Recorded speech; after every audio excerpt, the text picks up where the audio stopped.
Welcome to our home staging class, and here we have Annie and Patrick Furlow with step-by-stage interiors, and we just wanted to start discussing about the things to do when we are getting ready to sell our house.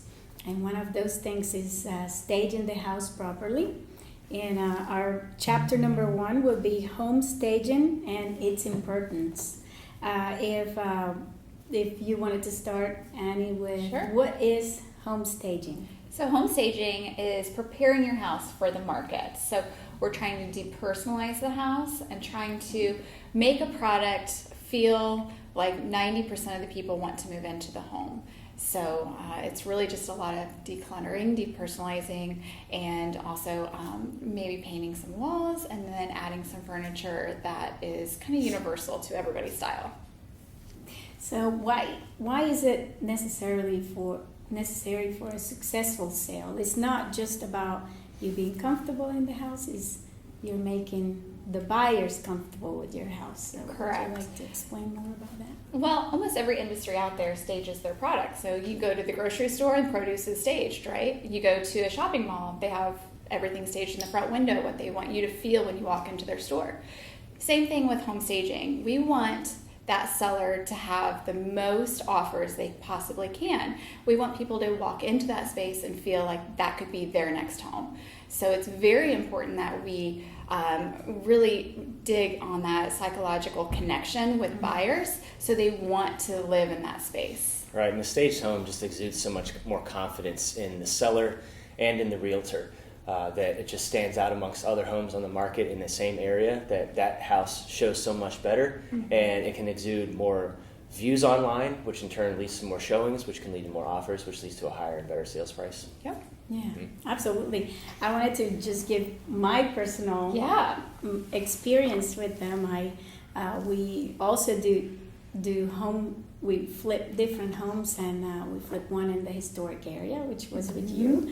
And I know for sure, I absolutely sure that we could have gotten up to $191 per square foot, but you guys staged the house and it was absolutely gorgeous. So we broke a record and we sold it for $10 more. We sold it for $201 per square foot. So I was able to, I'm a witness that definitely it made a huge difference. Yeah. I'm still like a little sad that I sold it. Yeah, and that $10 a square foot translates into thousands of dollars in sales price. Yeah, so it makes a huge sure. difference. Absolutely. So I will say any dollar that you spend on home staging, you get about $10 or 10 times more what you invest in home staging. So it's not just about fixing the house to sell it, but staging is just that tier up that will make it stand out. Yeah, and in Dory's personal experience as well, that rings true a lot. There's national studies through the National Association of Realtors, the Real Estate Staging Association, and many more that have proof and statistics over the years that home staging will help sell houses with not only more money but quickly, and on average between 1% to 20% of the list price, which happens all the time. So there really is a return on investment factor when people do stage.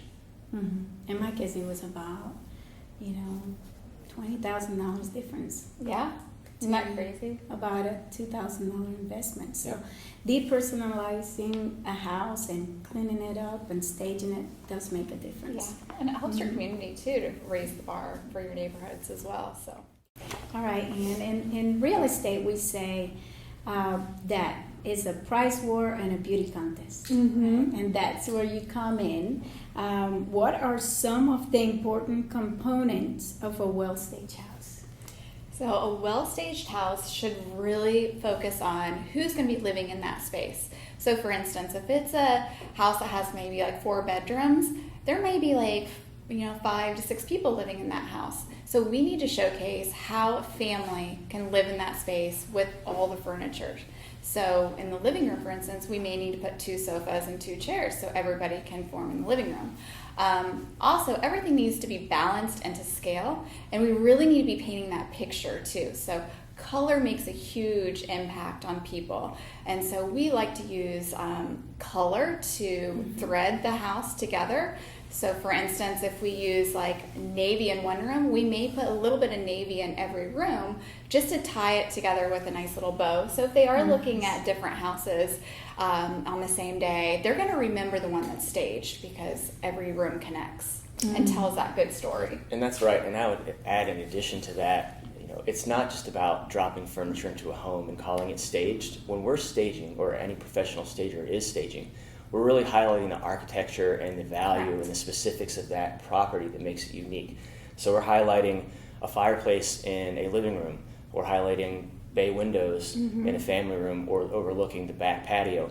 So whatever we bring in has to really flow throughout that property to make sure that home is standing out, not just what people are seeing in the house. Yeah, we're really not staging and putting the attention on the furniture. The furniture just needs to play the part on the architectural details of the house that they are purchasing. So it is kind of a nice little twist of everything has to be balanced and work perfectly and flow great, so you can see what they're purchasing. That's right. You only get one chance to make a good first impression. Yeah, I say that a lot. Yes. So number 5, what is the advantage of hiring a professional stager to sell your house as opposed as doing it yourself? What would you advise? That's a great question. I kind of flip that around. Why do people hire a realtor to sell your house than try to do it yourself? Because that realtor knows the market, they know your property, they have the education, the marketing, the resources to get top dollar for a property. A professional stager is no different. They have the experience, the industry knowledge, the education, the design acumen, and really the business savvy to understand that your house is a product now, and it's being launched and marketed as that for you as a seller and as a realtor.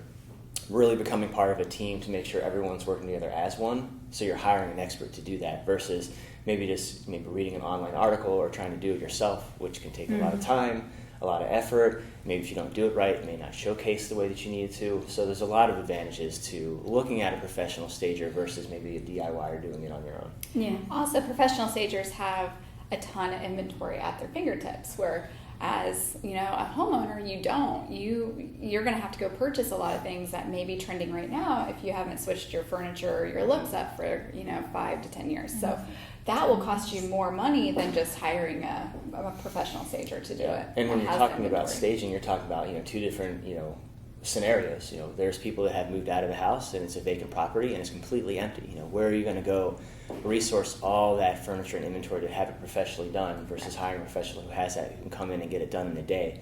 Or if you're living in that home, because we understand it's not feasible for everyone to always move out of their property to have it staged vacantly, it needs to be staged, and decluttered and depersonalized to reflect the prospective buyer looking in that house versus maybe all of the personal items that are there.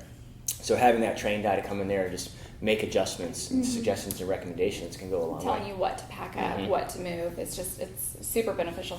I always say I would have to have a stager come in and do my house because it's so personal when you live in a space. You're emotionally you're emotionally connected, and then you also see things differently. So having that fresh eye come in and giving a fresh perspective as a buyer would really helps. Yeah. And I understand what you're saying and the fact that sometimes we get emotionally attached. Yeah. And when we're emotionally about the transaction, it's not a good place to be. Right. We realtors make the most mistakes when we're buying our own houses that when we're helping somebody else. So absolutely, I will need somebody to sell my own house. Yes. Oh, yeah. But it's good to get advice and have a second set of eyes. And there's not replacement. I say, doesn't matter how many shows you watch.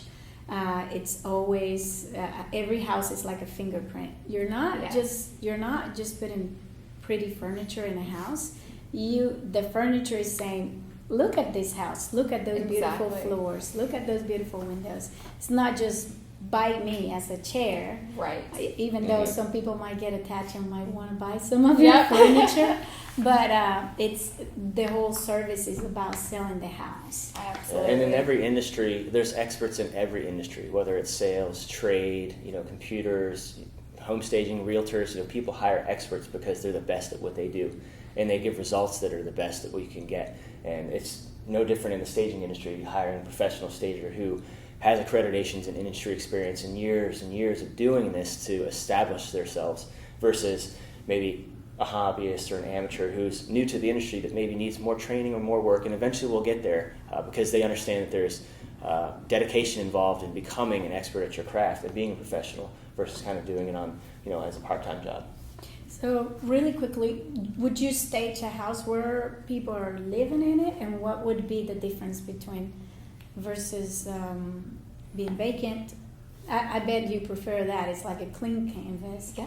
As to when they're living there, would you stage a house? Would you still be able to do that? We offer a lot of services because we understand that people are in different phases of their life. Mm-hmm. Some people have definitely moved on and the house is vacant and needs to be furnished, and other ones are still living there before they can move on. They have to sell their house. Mm-hmm. And so for those cases, we do what's called a DIY checklist report. And it's a booklet that we bring in, and it's just, it goes from the front of the house, the exterior, all the way through the house into the backyard. And we give them a list of everything to be done in their home. If the furniture needs to be, maybe rearranged, things need to be taken off their walls or packed up. Also, if they need paint colors or new light fixtures, anything that we can see that needs to be addressed in that house before it goes live on the market, we will give them the entire list that day when we're out there. So, and then from an overall industry standpoint, you have people that focus on vacant home staging. You have people who focus on occupied home staging only, and also consultative DIY services like you mentioned as well. Mm-hmm. I know for our business we're primarily focused on vacants and consultative, and we do some occasional occupieds as needed. And there's some people out there that solely focus on their business model as occupied home stagers. Yeah. So it just depends. Mm-hmm. As an industry, every house could and should be staged, we would say. Every house needs and then depending on every individual's or home seller's personal situation, that would depend on which stager would be the right fit for them. That's correct. Mm-hmm. Mm-hmm. Thank you. That will complete our chapter 1 in the class home staging. Thank you for watching this 5-part video series, and I hope you enjoyed it. Thank you so much.